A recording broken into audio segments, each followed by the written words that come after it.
La memoria, el presente y el futuro de la radio en cada voz. Somos Buenos Aires, AM 1350, celebrando 100 años al aire. De los primeros susurros al micrófono a la revolución digital. Pasamos de la cinta abierta al vinilo. Del CD al minidisc y del MP3 al streaming. Lo vimos todo. Un siglo entero en el mismo punto del dial. Este agosto, embarcate en nuestro viaje sonoro por la historia de la radio y sus protagonistas. Ecos de Buenos Aires. En AM 1350. Sentí el eco de nuestra historia. Hola, bienvenidos a un nuevo episodio de Ecos de Buenos Aires, el programa número 4 de 21 que celebra los 100 años de nuestra querida radio. Hoy tenemos un capítulo muy especial. Nos visita una de las voces más emblemáticas de la radio y la televisión argentina, Jorge Formento. Vamos a charlar con él sobre sus comienzos, su vínculo con esta emisora y cómo ha cambiado, o no, la esencia de la radio a lo largo del tiempo. Además, vamos a sumergirnos en otro capítulo de nuestra historia sonora, el capítulo 4, el eco que habló a toda la ciudad entre 1924 y 1925, donde la radio comienza a expandirse como un fenómeno urbano y social, llegando a más barrios, más oyentes y con más historias. Y como siempre, nos acompañará nuestra cápsula histórica del ¿Sabías qué? Con una joyita que seguro te va a sorprender. Te invitamos a que te quedes con nosotros y nos escribas. ¿Qué es la radio para vos? Responde en nuestro WhatsApp 11 38 30 82 33 o en las redes sociales de la radio, porque este siglo de historias también se escribe con vos. ¿Tenés un recuerdo de Radio Buenos Aires? Envíalo por WhatsApp al 11 38 30 82 33 y lo compartimos en vivo. Nuestro invitado de hoy tiene más de 40 años de trayectoria. Conocido por su paso por programas como Feliz Domingo y Buen Día Mucha Radio, Jorge Formento comenzó su camino profesional justamente acá, en Radio Buenos Aires. Fabián López, conductor del Semáforo, lo invitó a repasar anécdotas, aprendizajes y transformaciones de una carrera vivida al ritmo del éter. Lo escuchamos. Hola, ¿cómo estás? Muy bien, muchísimas gracias por atendernos, gracias por tu tiempo. No, por favor. ¿Supiste adaptarte a los cambios de este medio, de la radio, de esta constante evolución no solo industrial, sino tecnológica en la radio? Nosotros hoy acá en Radio Buenos Aires estamos celebrando los 100 años en este mes. Un siglo, nada más ni nada menos. Sí, exacto. Y bueno, vos acompañaste con tu tarea, con tu profesión, con tu carrera, la mitad de esos. Porque el año pasado cumpliste 41, ¿no? No, cumplo 41 en diciembre. Cumplí 40 en diciembre del año pasado. Es verdad. Y van a ser 41 años en este mes de diciembre. Que, bueno, hablé por primera vez frente a un micrófono y fue justamente en Radio Buenos Aires. Pero era en otros tiempos de la radio, digo, ha cambiado mucho todo. La esencia sigue siendo la misma, ¿no? Más allá de la plataforma donde escuches, de un lado hay alguien que tiene cosas para decir y del otro alguien que tiene ganas de escuchar. Seguía hay cambios. Yo cuando empecé ahí en Radio Buenos Aires, las planas eran leídas, no había, todavía no se usaba ni siquiera el cassette en punta para las publicidades grabadas. Había 2 locutores por turno de 6 horas, 2 locutores, una mujer y un hombre, para hacer toda la tanda comercial. Da otra forma, pero la esencia sigue siendo la misma. Claramente. No importa dónde la escuches, por qué plataformas, en el teléfono, si a través de streaming, si a través de YouTube, por lo que sea, la cuestión es que está la magia de la comunicación. Vamos a hablar sobre esa historia de Belgrano la avenida... La calle Belgrano y Balcarce. Exacto, ahí tenía el edificio La Radio cuando vos entraste. Contanos las entrevistas, todo ese momento, el nudo, si es que lo tenías por ahí, ya lo enfrentaste con una hidalguía impresionante. Contanos esas anécdotas que tenés en el fondo de los cajones de tu memoria.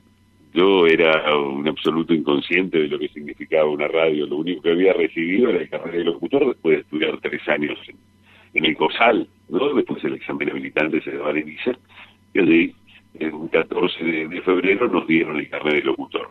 Hablo en plural, porque bueno, en aquella camada estaba Marcelita Saurales, estaba Marita Monteleone, bueno, gente que después también fue conocida en los medios, Franco Baniato, bueno, Claudio Orellano se había recibido un año antes, bueno, un montón de locutores que después fuimos trabajando. Y llegué a Radio Buenos Aires presionado por mi compañera Marita Monteleone, que me vino a buscar a casa y me dijo, vamos a buscar trabajo. Y yo, como nunca fui muy devoto de San Cayetano, le digo, ahora en diciembre, espera, busquemos marzo, le dije yo. Bueno, pero me insistió tanto que fuimos, que la primera radio que fuimos fue Radio Buenos Aires. Allí nos atendió César Gómez. Ahí la gente lo conoce a través de los sorteos de Loto y demás. César Gómez era el jefe de locutores de Radio Buenos Aires. Nos saludó y sin decirme otra palabra me dijo, ¿sos locutor? Sí, le dije. Bueno, trabajás el 31 de diciembre. Esto era un 28 de diciembre. Yo pensé que me estaba gastando una broma por el Día de los Inocentes. Y le dije, ¿pero cómo? Sin tomarme una prueba. Me dice, mira, si sos locutor, tenés el carnet, por algo lo tenés, me dijo. Además, ese día, 31 de diciembre, desde las 8 de la noche hasta las 2 de la mañana, te va a escuchar tu familia y con suerte yo, me dijo. Muy buena introducción. Fue genial, fue genial. Y así fue, yo llegué muy contento a casa para dar la buena noticia, conseguí trabajo. Y cuando trabajás el 31 de diciembre, ¿dónde? En Radio Buenos Aires. ¿Y cuándo más? No sé, le digo, pero yo tenía esa posibilidad de trabajar ese día. Y bueno, parece que las cosas no salieron del todo mal porque me siguió llamando y ahí, bueno, fui haciendo más plays y demás. Pero esa fue mi primera experiencia en la radio. Mirá, así empezó la carrera. Tengo una llamada entrante en el celular, por eso escuchan un ruidito, digo, para que sepan los oyentes. Está bien. Yo escucho un ruidito por ahí. Sí. Pero sigamos. Sí, buenísimo. Bueno, ahí fue el puntapié inicial, locutor comercial, suplente de tandas. Obvio. El rol que casi todos empezamos así. Claro. Y luego, ¿cuándo te llega la gran propuesta, sea en esta o en otra frecuencia? No, yo trabajaba ahí y bueno, en los horarios más insólitos y también a veces dormía en la radio porque me tocaba cerrar la transmisión. En aquel momento se cerraba la transmisión a las 2 y se volvía a abrir a las 6 o 5 de la mañana, creo. Claro. Un poco de 5 o 6 de la mañana. Y yo dormía en un silloncito que estaba allí fuera del estudio porque hacía el último turno de la noche y el primero de la mañana. Trabajaba muchas horas, había que parar la olla, ¿viste? Y bueno, y abrirse camino en este medio. Y después, bueno, me fueron surgiendo otras suplencias en otras radios y demás, hasta que después de 3 años de andar por las radios, fui a dar una prueba a los canales, y en Canal 9 me llamaron como locutor de promociones, y bueno, y después vino una prueba en cámara, y bueno, después ya todo lo más conocido, noticiero y Feliz Domingo y demás. Pero fueron 3 años de deambular por distintas radios y fundamentalmente aprender este oficio, porque uno lo aprende trabajando, ¿no? Claro, echando a perder, dice mi viejo, se hacen los guisos. Obviamente, sí, tiene razón, sabio tu padre. Estás escuchando Ecos de Buenos Aires En AM 1350. Un eco vivo de 100 años de historia. Seguimos viajando por la historia de la radio argentina. En este episodio llegamos al capítulo 4, el eco que habló a toda la ciudad, que abarca los años 1924 y 1925. La radio deja de ser una novedad técnica para transformarse en un fenómeno cultural. Nuevas emisoras, primeros avisos publicitarios, voces que comienzan a ser reconocidas. Así comienza a sonar la ciudad. En el capítulo anterior, vimos cómo surgieron las emisoras pioneras. Radio Cultura, Sudamérica, Brusa y Argentina. Y cómo el dial de Buenos Aires se ordenó para darles un lugar preciso. Ahora, la radio decide salir de las casas para encontrarse con la gente en cada esquina. En 1924, el municipio instaló altavoces en plazas, veredas y cafés, llevando la señal más allá de los receptores. El éter se convirtió en banda sonora urbana. El clamor colectivo se elevó al escuchar frente al diario Crítica la transmisión masiva de la legendaria pelea entre Luis Ángel Firpo y Jack Dempsey. Miles de aficionados con el corazón en la garganta vivieron minuto a minuto aquel combate que paralizó al país y disparó las ventas de radios a galena. Por esa misma época, un nuevo eco nacía en el dial. En 1925, bajo la licencia del radiodifusor Ricardo Bernotti, comenzó a transmitir Radio La Abuelita en el punto AM 1350. Fue la semilla de lo que hoy conocemos como Radio Buenos Aires, AM 1350, marcando el inicio de un legado que aún late. Al mismo tiempo, los concursos de aficionados democratizaron el micrófono. Declamadores, cantantes y recitadores competían por un aplauso que llegaba en tiempo real a los hogares.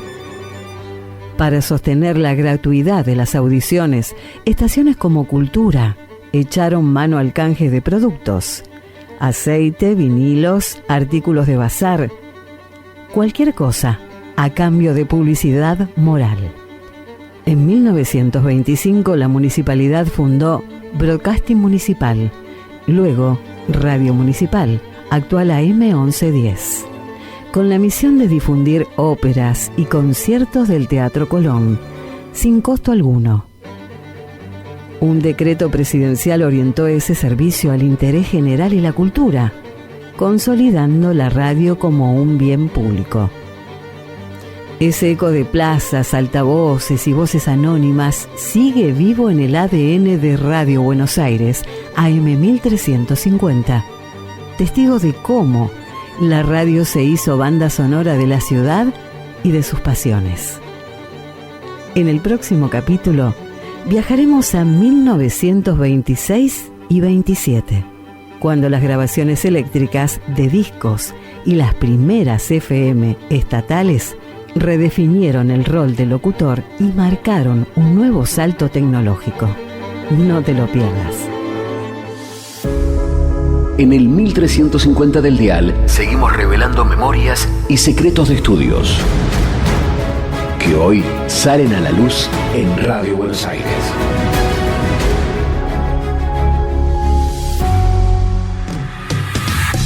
Antes de cerrar, es momento de una nueva cápsula de nuestro archivo sonoro. Como siempre, Rubén Darío y Mariana nos traen un dato, una historia, una perlita que nos ayuda a seguir entendiendo este siglo de radio.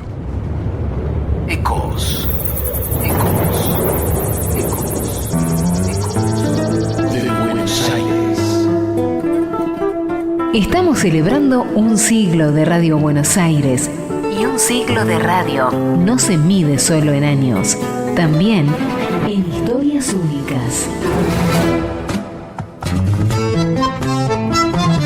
¿Sabías que Antonio Maida fue nombrado asesor artístico de LS6 Radio del Pueblo en 1958 y al año siguiente asumió como director general de la emisora que hoy conocemos como Radio Buenos Aires AM 1350?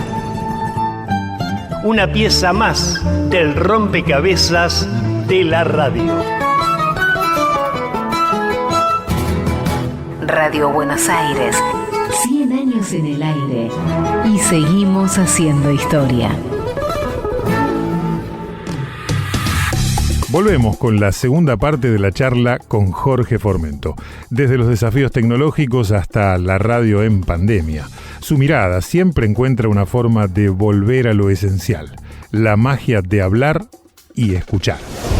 ¿Qué desafíos encontraste al paso a nuevas tecnologías, nuevos desarrollos tecnológicos, ¿no? Que también, qué sé yo, hoy se habla mucho de la inteligencia artificial reemplazando a la labor humana, pero bueno, en este transcurso de la charla hemos contado que el locutor comercial estaba sentado con una compañera leyendo de la hoja, después vino la cinta abierta, entonces el operador técnico solamente se encargaba de enlazar las citas, los cassettes, después vino la compu y bueno, nada, se fue reemplazando ese rol que tenía en un principio el locutor comercial. Digo, ¿cómo te encontró estos desafíos, esta evolución tecnológica, la tecnología aplicada a la radio, y hoy cómo la encontrás a la radio? ¿Qué expectativas tenés de la radio? No, mira, lo que ocurre es que después cuando yo ya después fui abandonando un poco el tema de la radio y por el tema de la tele, ¿no? Y así, bueno, claro, uno ya no trabajaba de locutor comercial, sino como conductor y demás. Pero sí volví a la radio hace un par de años en la pandemia, donde la tecnología me brindó una mano muy piola, porque me dio un gran gusto que en mi tiempo, cuando yo empezaba, solo se lo podía dar Neustadt, por ejemplo, ¿no? Bernardo Neustadt, o posteriormente Jorge Lanata. Era hacer radio desde mi casa, a través de internet, a través de estas plataformas tipo Zoom, ¿no? Y estaba la operadora en la radio, la productora en su casa en Pilar, y yo desde la boca haciendo radio. Y era genial porque eso únicamente lo sabíamos nosotros, y jugábamos a generar un clima que la gente pensara que estábamos todos trabajando en el mismo lugar. Y fue muy lindo, fue muy lindo. Hice radio desde las 6 hasta las 10 de la mañana, de lunes a viernes, y fueron 4 horas muy lindas, además haciendo radio en pijama, porque no usábamos cámara, obviamente. Qué lindo. Escuchaba únicamente las voces y era muy lindo. Fue muy lindo. ¿Viste? La tecnología a veces te brinda una oportunidad viola. Y en cuanto a la inteligencia artificial, qué sé yo, no vas a poder. La inteligencia no tiene sentimientos de inteligencia artificial. Y muchas veces la inteligencia humana tampoco. Pero digo... Lamentablemente, ¿no? Claro. Lamentablemente. Digo, tenemos esa cuota extra, ¿no? De ponerle sentimiento a las palabras, y eso me parece que afortunadamente todavía las máquinas no lo han podido lograr, por más que lo intenten. Siempre, bueno, hay otra cosa que tiene el ser humano, que todavía el ser humano no ha podido hacer que lo hagan las máquinas. ¿Cómo te acercaste a la radio? Independientemente de que vos, lógicamente por cuestiones biológicas, tenías una voz que se apreciaba comercialmente en el mercado como locutor. Digo, ¿cómo te acercaste a la radio? ¿Cuál fue tu primera experiencia como oyente? ¿Cómo te acercaste a...? Sí, la radio formaba parte de la familia. No la radio como uno la conoce ahora, la radio a transistores, sino a través de un combinado. Le cuento a la gente que por allí es más joven, un combinado en un artefacto de madera que justamente combinaba una bandeja donde uno podía poner los discos y escucharlos, y tenía radio. Y la familia se reunía a escuchar la radio. Por más que por supuesto, en mi tiempo estaba la tele y demás. Por ejemplo, los partidos de fútbol, cuando Boca jugaba de visitante, bueno, nosotros estábamos todos ahí alrededor del combinado, en el combinado de casa, y veíamos el partido a través del relato de Brandino Veiga por entonces y demás. Claro. Después, ya cuando uno va creciendo un poquito, empieza a descubrir algunas canciones en algunas emisoras y demás. Hasta hemos vivido la época de la doble casetera, donde poníamos y grabábamos las cosas que escuchábamos de la radio para piratear la música, y siempre aparecía un locutor que sobre el final te pisaba el tema, te decía quién era el autor y te sonaba la cuestión, ¿no? Claro. Ahora todo está más allanado y uno puede bajarse la música por internet y demás sin pagar derechos de autor y todas esas cosas de la piratería que nosotros con nuestras limitaciones también la ejercíamos de pibes y adolescentes. Y después ya, entrados los 80, descubrí que había un señor que se llamaba Carlos Rodari, que hacía hablar a los oyentes, que era poco frecuente, que recordemos que todavía estábamos transitando la época de la dictadura, pero cuando se iba abriendo y resquebrajando a aquella coraza que nos habían impuesto, un tipo como Carlos Rodari abría los micrófonos para que la gente se expresara en la noche, y tenía largas charlas y uno aprendía a conocer las historias de cada uno de los oyentes. Eso también me impactó. Después conocerlo a Negro Dolina, con su programa nocturno, también era un viaje a la fantasía y a la carcajada, y ahí fui enamorándome de la radio, pero nunca pensé que iba a poder yo formar parte de esto. Ah, mira, encontraste... Estudié locución porque no sabía qué estudiar. Pensé en algún momento seguir periodismo deportivo para estar cerca de Boca, y un tío que trabajaba en el diario La Razón y un compañero mío de cuando yo trabajaba de preceptor me habló de la locución, y bueno, me anoté, pero sin muchas expectativas, y sí, ya cuando fui transitando el segundo año de la carrera dije, che, está bueno esto, ¿no? Y bueno, terminé los 3 años, tuve el carnet, y después vino lo de Radio Buenos Aires, y ahí no paré de trabajar, gracias a Dios. Claro, afortunadamente. Un recorrido entonces fortuito, o sea, te salió al encuentro. Absolutamente. Sería hermoso poder ejercer este oficio cuando uno tiene ganas, cuando se levanta de buen talante, y no tener nunca la obligación de hacerlo. Pero eso, hasta que nos ganemos el loto, no lo vamos a poder lograr.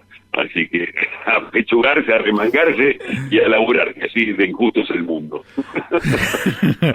Jorge, ha sido un placer conversar con vos, conocer un poquitito lo que el paso que dejaste acá en Radio Buenos Aires, en esta casa, hoy instalados en otro edificio, sobre la avenida Entre Ríos, a la vuelta del Garrahan. Esa es la referencia que nosotros, las coordenadas que tiramos. Igualmente, creo que la conocés. Sí, la conocí, Marina Bertolini, una querida compañera de aquellos años de Radio Buenos Aires, un día me hizo conocer. Tengo hermosos recuerdos de la gente que había trabajado en aquella emisora, ¿no? ¿Con qué operador empezaste a trabajar o hiciste cómo no recordarlo, porque te cuento, mirá, mi primer turno lo hice con María Cristante, que llevaba una semana como locutora. O sea, los dos estábamos, probamos, fue nuestra primera vez juntos casi ahí al aire. Y yo, por mi parte, nunca había, o por ahí me lo enseñaron mis profesores, pero yo por ahí, como era bastante desvolado en el estudio, no sabía ni siquiera cómo se manejaba el asunto. O sea, cada vez que me prendía la lamparita, la luz roja del aire, yo leía una tanda. No entendía, no sabía cómo eran las señas, cómo era pedir una cortina, todas las señas y todo ese lenguaje de la radio. Por ahí algún profesor me lo enseñó, pero yo se ve que esas clases falté. Así que no tenía la menor idea. Y me encontré con un genio que estaba en la operación técnica, que era Carlos Alberto Policastro, y me fue enseñando y me fue diciendo cómo era el asunto. Por eso digo que uno aprende trabajando y tiene que estar agradecido por todos los compañeros y los socios que tenemos en el aire, desde los productores, hasta el que atiende el teléfono, hasta el operador, todo el mundo, hasta el que manejaba la discoteca, todos ayudan a que uno se vaya formando en una profesión que, si bien estudió, recibió un carnet de locutor, después se aprende más ejerciéndola. Jorge, otra vez un placer charlar con vos, tomarnos estos minutos para hablar de algo que por lo menos compartimos un amor, que es la radio. Un placer enorme estos minutos con vos. Gracias, Fabi, y gracias a todos. Un cariño grande para todos y para cada uno de los oyentes. Buena vida para todos. Cada eco guarda un secreto de cabina. Descubrilos en Ecos de Buenos Aires. Entrevistas únicas con quienes hicieron y hacen la historia de la radio. Nos despedimos de este capítulo agradeciendo profundamente a Jorge Formento por su calidez, su memoria y su amor por la radio. Y como anticipo del próximo episodio, te dejamos una reflexión de Oscar Bossetti, periodista, docente e investigador de la radio, que nos habla de algo esencial.